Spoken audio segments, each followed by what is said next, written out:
The following podcast is a presentation of Project Entertainment Network.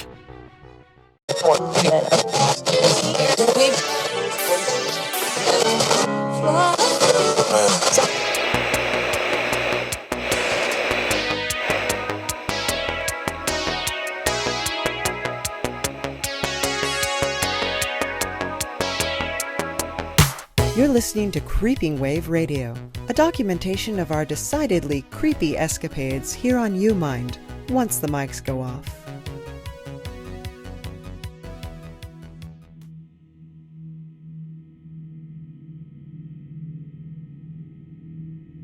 Ah, Katya, this place brings back such memories. Does it not? Da, Jeremy, indeed it does. Good ones, I hope? Kind of mixed bag. It's different somehow. I can't put my finger on it. Different? How can you tell? This place is so sterile. No windows, no doors, not even a potted plant. Which would really cheer the place up a lot, honestly. Yeah, just endless hallways. It's a wonder how anyone finds the way around in a maze like this. I'm hoping my memory still serves me. It had better. Your memories are all we have to go on at the moment. Well, it has been some time. Perhaps we should rethink this. Just stay close, follow my lead, and we'll get through this in one piece. It's not that I don't trust you, Katya, but something feels wrong here. It's too quiet for my liking, especially for an allegedly secret base. You said it, Dorcas. I can't believe we just walked right in. You can thank those old men for taking out the first line of defense, Esther, my dear.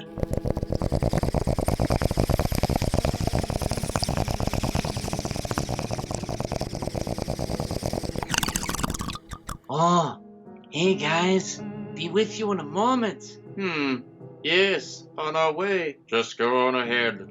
We'll catch up. You can count on us. Hi, Katya. Been a while. Ah, yes, hello. So nice to see you again. Who is that man? Peter Lorre, I think. I thought he was dead. He may not be dead, but it looks like he won't be much help to us right now either. Honestly, Scratch, he was never really much help to begin with. Granted, but those operatives have served their purpose. Hey, Hoover, who are those guys infiltrating the base? What? You think they're friends of mine or something? What makes you think these sleazy lowlifes? Makes you think they'd be associated with me? Never mind. Excuse me, sir. Yes? Hi, Stanley the Human Cucumber. Just wondering, but do I look more like a goat or a fish to you? Also, why are you wearing my uniform? Oh, don't worry. I am merely taking it to the dry cleaner. Oh, okay. Yes, regarding your other query, goat or fish. You are wise to ask me, Gabe the Lizard Man, for my opinion. My insight far surpasses that of any mere human. Now why would you even ask him something like that? It's so obvious. Stay cool, Gabe. Don't get these guys riled up. Oh, don't worry, Mr. Wolfman. He's always like this. What you say about me? The vacuum. Not so tough now, are you? Did that suspiciously adorable-looking cat over there just talk to me? He can't hurt you now. His mind has been shattered. That and he's completely couch-locked. Knock it off, Tybalt. Just focus on being precious and adorable. Yes, you devil ladies are right. Cuteness is my most treacherous skill. I must journey forth in the most darling and lovable way possible. We got Vincent, Boris, Peter, and two of those crazy sideshow types posted as guards. But where'd that goat versus fish fellow go? Yeah, he seemed like a stand-up guy. I hope for his sake he found a way out. These holes are lined with booby traps. Back when I was running with this faction of vampires, we'd lose an intern a week to careless wandering. So let me get this straight. There's two different sanctioned parties of Soviet vampirism? Ah. Well, what caused the split? Yeah, I was wondering that too. Lovers quarrel, no doubt. Oh, Norma. Not everything happens like it does in your stories. Actually, Norma is quite correct. Ha! You see, Gladys, I know what I'm talking about. I just hope my DVR didn't get taken out in the uprising. I disagreed with their methods, the other faction of vampires, and my husband, Anatole. Anatole is your husband? Was my husband.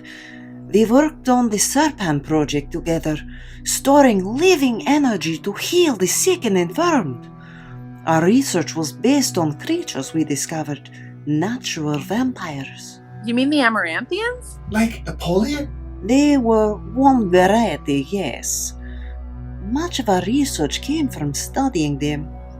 We went into this project to heal and better mankind, but Anatole grew drunk on his own power. Isn't that always the way? Yes, humans are too fragile-minded.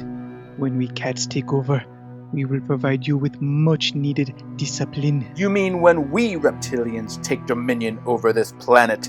The vampires wanted to lord over humanity as well. Yes, they treated their living test subjects like animals. No, worse than that. An animal can at least find release in being slaughtered. They abuse their specimens for pure amusement, torturing them. All the while knowing full well they would survive and regenerate, so they could do it all over again. I can't get the sounds of their screams out of my head, and the vampires laughing all the while. It was more than I could stomach. I feel like a tale like that is something I wouldn't have forgotten, old age or no. You and me both. None of this seems familiar. This time travel spiel the younger uses are trying to sell us is starting to smell a little fishy, if you catch my drift. Watch where you're stepping, old-timer. What the? Whoa! Walter, you okay? Was it your trick knee again? No, dagnabbit. My knees are fine. That younger version of me tripped me, and he did it on purpose. Why would he do that?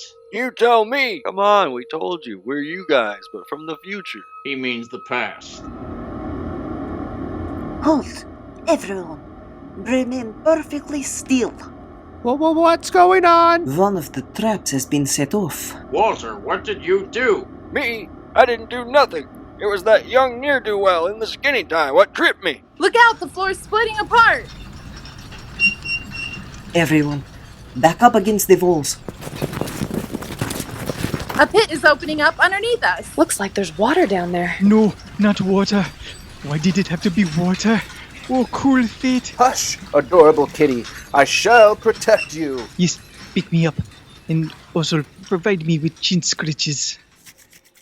Obviously, this must be the gym of the secret base. What? Yes, the imprudent elder human has clearly thrown the switch to open the gymnasium floor, and the pool is what lies beneath. The what? Foolish humans. Have you never seen It's a Wonderful Life? Yeah, I'm kind of surprised that you have. Yes, horrible stinking wolf creature. It is a tale beloved to my people. It tells the story of how our great warrior priestess Zuzu became the merciless champion we revere to this day, scattering the petals of destruction wherever she goes. That's just precious. Oh my God, there's something moving around down there. Whatever it is, it's coming to the surface.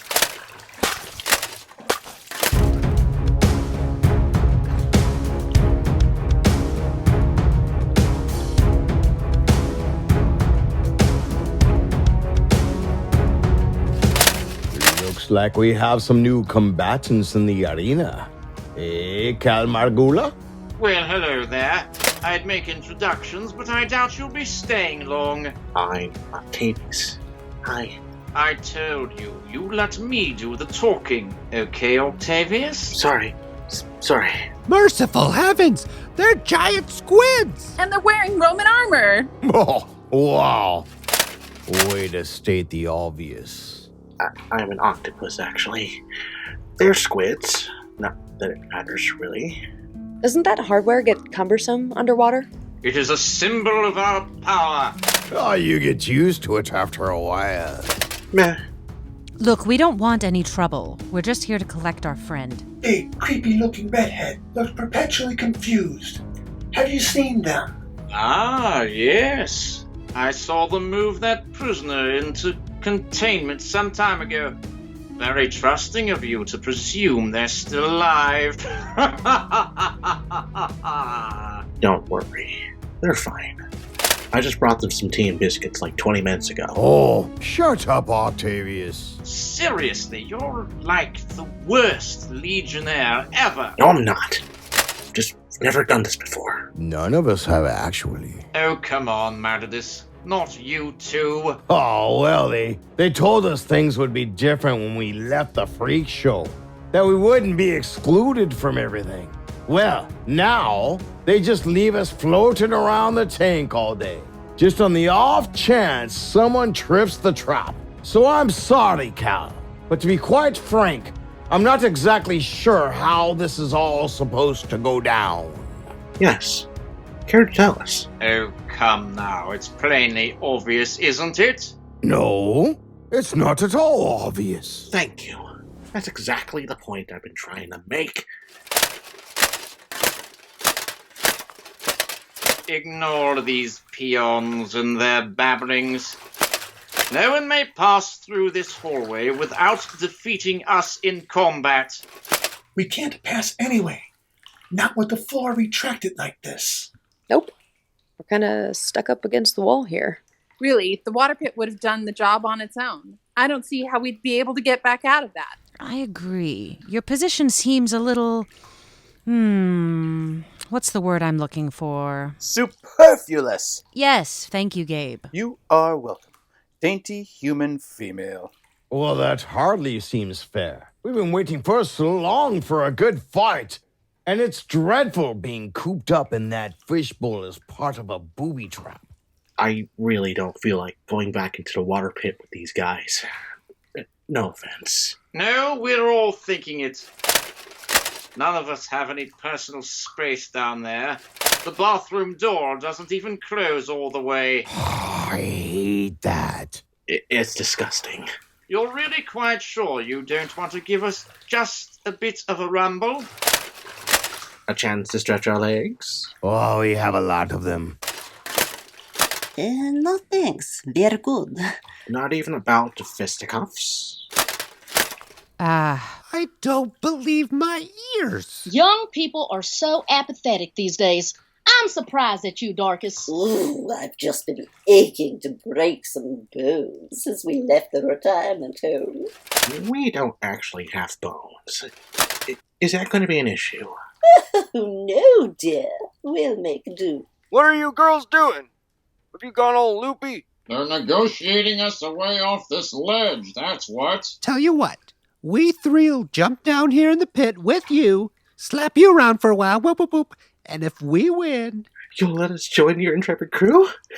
Oh, I don't know about that. Please? He did say he took the prisoner tea biscuits. Bringing them into the fold could cut a lot of time off of our search. And the next trap we accidentally set off is unlikely to be as obliging.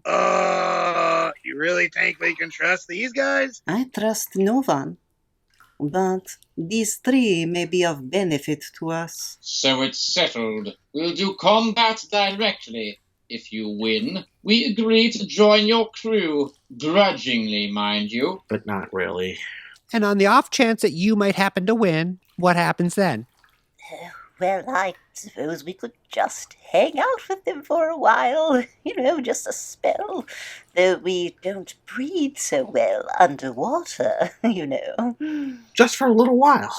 We have loads of old VHSs we could watch. Oh, golly. You don't get out much, do you? Once in a while, to run errands, and hoover, and such. Do the vacuum.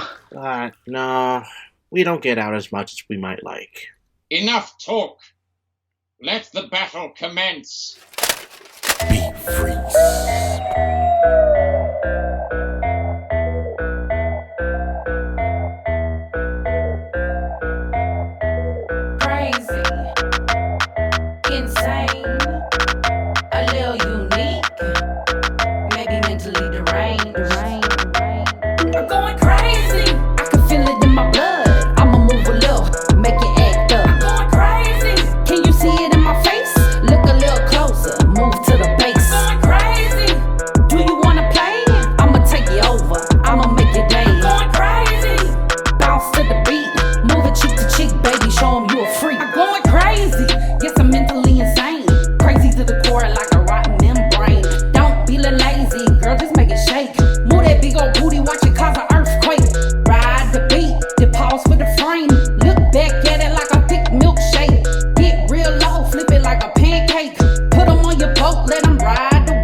Are the tea biscuits to your liking? They're fine. I'm curious about the octopus who delivered them, though. He was very polite. This is seriously a weird place you're running, Dimitri. Why was he wearing Roman armor? I'll take the liberty of silencing your ghosts if you don't mind. There. Now we can speak uninterrupted. What did you do to them? Just folded them back into the ether. Don't look so panicked.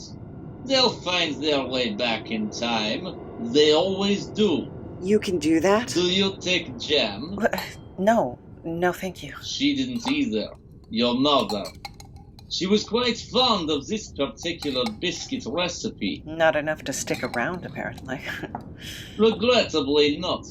But I've learned from my past mistakes. Mistakes in tea biscuits? I'll thank you not to be so puerile. She escaped you.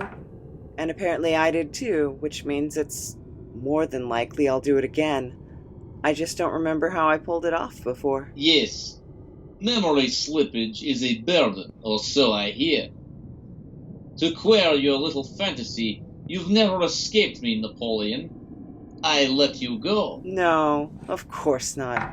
Jeez, are you really gonna be that predictable? How do you mean? Getting all comic book villainy on me? Oh, I've been one step ahead of you this whole time, anticipating your every move.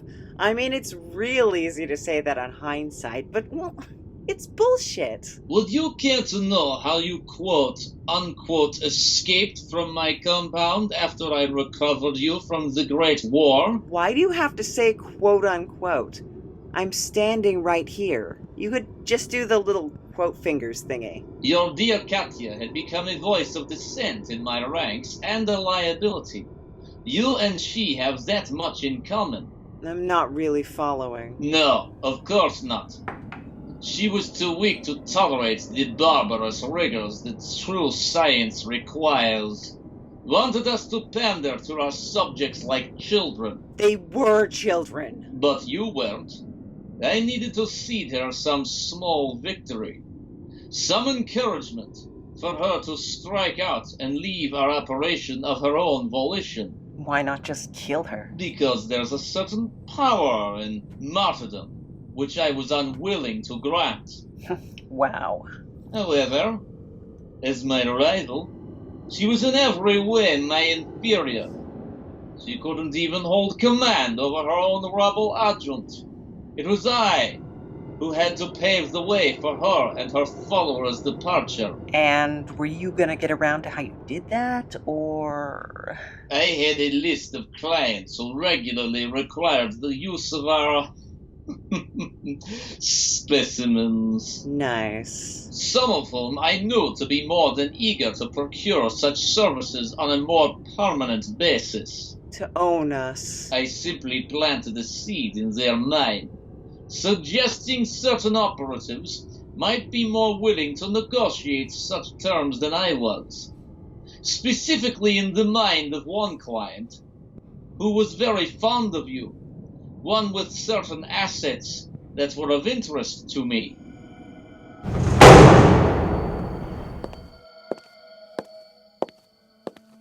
Meg Ryan? Is that how you remember them now? How strange it must be to live in that head of yours. Napoleon, how have you been since the last we spoke? Cold. They skin us. They skin us every time. I know, to remove the protective membrane. It looks like you've healed up nicely, though. So cold. So bright. It's blinding. Yes. Let's turn the lights down. There we go. I hope you'll forgive me, but I requested to see you without the false skin and eye shields. Why? Why would you do that?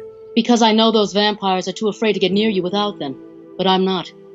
Here, have my coat. Let's warm you up. Thank you. Thank you. Katya had arranged for the buyer to whisk you away to your happily ever after. She saw it as some kind of retaliation in her mind. To rob me of the subject I devoted the bulk of my time and efforts to.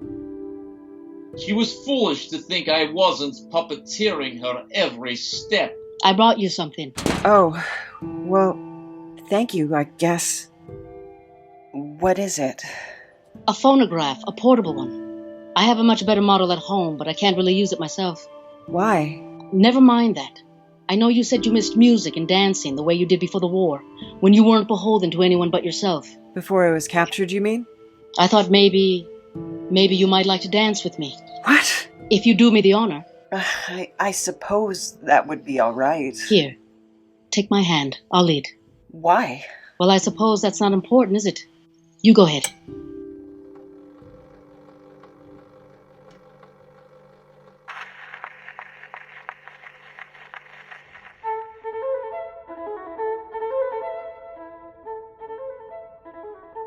Do you like the music? It's a bit vigorous for dancing, isn't it? Niccolò Paganini, Caprice No. 24 in A minor, operetta 1, one of my favorites. He was so skilled with the violin that it started rumors he had sold his soul to the devil, if you believe in such things. I know you do. Well, I have no choice in the matter, I'm afraid. You seem different today. Less what? Haunted. Ah, yes. Well, today I'm celebrating a victory of sorts. Over what? Over your captors, in fact.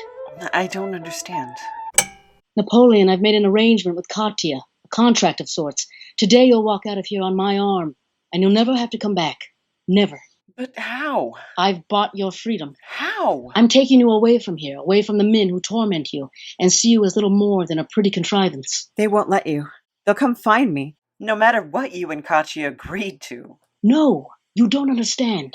The vampires see you as nothing more than a tool, a weapon to be procured as a part of their collection. I know that much. So I made arrangements to procure you for myself.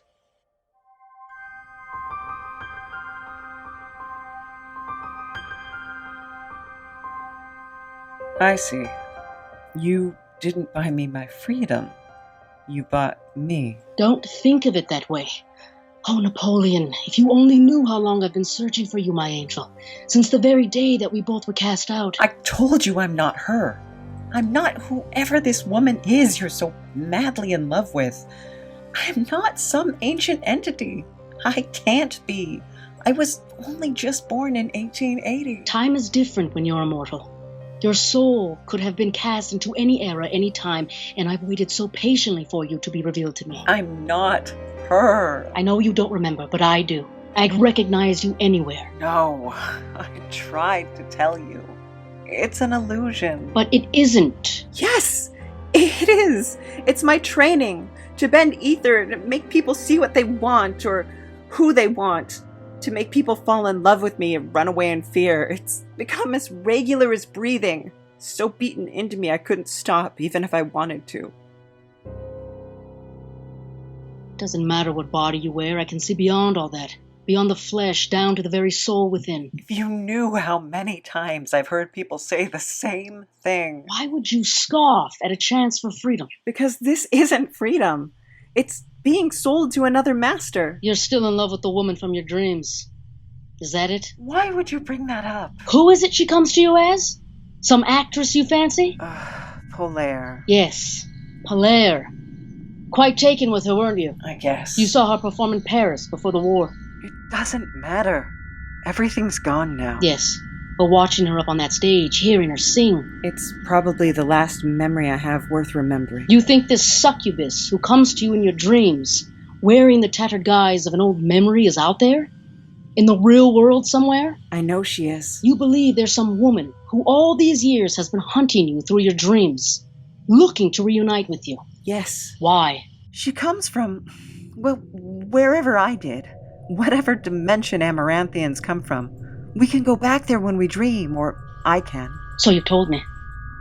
And you think these dreams are real? Yes, I'm certain of it.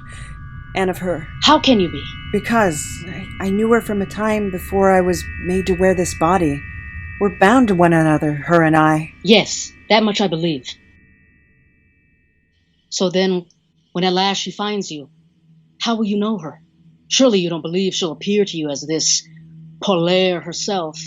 I'll know. You're certain? What if she was standing right in front of you, offering herself to you, willing to sacrifice everything to bring you happiness, but you failed to recognize your dream lover for who they truly were?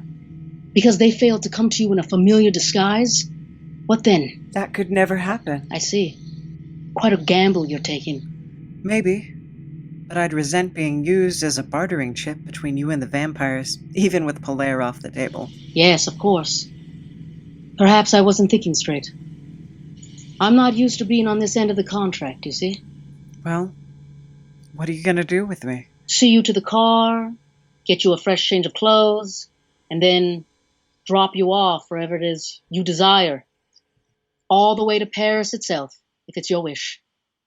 Though you'll find it quite changed. Seems like a waste. You bought me after all. Yes, but I don't want you as my prisoner. What do you want with me? I'll be glad if you'll just take my arm, if only for long enough that I might walk you out of this place and into freedom.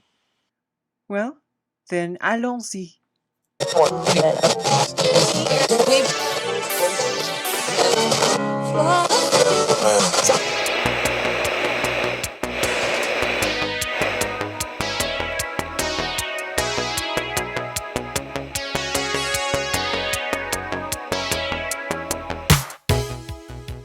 Okay, everybody, so this was a fun one this time. I had fun. I hope you had fun. If not, well, next time you'll have fun, probably. But yeah, we got some Legionnaire squids coming into the mix, and Meg Ryan. And Meg Ryan is featured strongly in my works from the Lost Bread series. If you go to lostbreadcomic.com, you can check that out. It's an older series I did with one of my Patreons, actually the Grimerica Show, who's been one of my big supporters, and also Horrorgasm.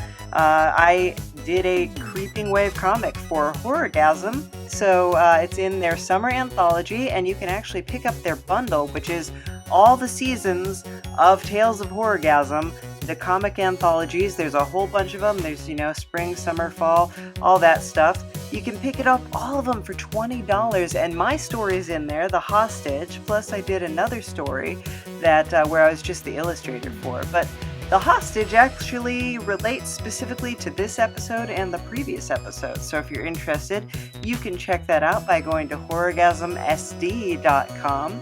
So yeah, it is a whole Creeping Wave universe now.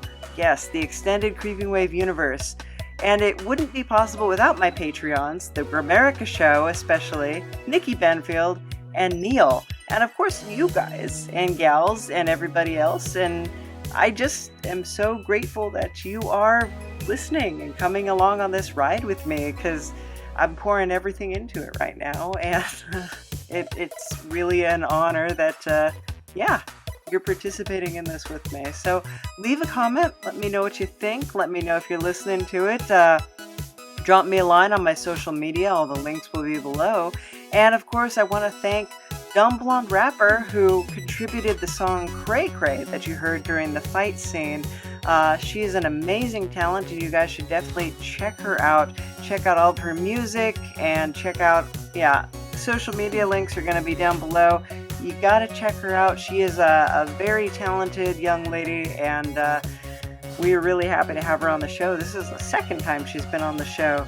So, okay, everybody. Well, the season is starting to round down now, so we're gonna be coming to the climax of our story pretty soon. And I hope you're excited for it. I'm excited for it. There's a lot of work ahead of me, getting the artwork and everything else, but yeah, it's going to be worth it. So, okay, guys, well, thank you for listening, and I will talk to you later. Bye. The U-Mind is brought to you by Lucid Net Productions in cooperation with the Scary Old Man. I'm not that scary. Don't I don't be so. try to be, but I just am. Okay, that's fair. That's fair. It's Bazong, the weird and wacky fiction podcast. With me, your host, Mr. Frank.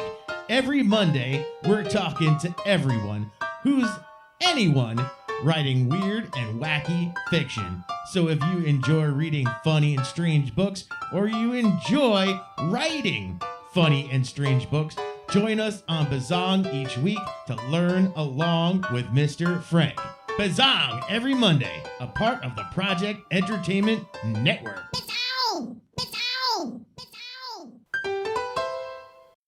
This has been a presentation of the Project Entertainment Network.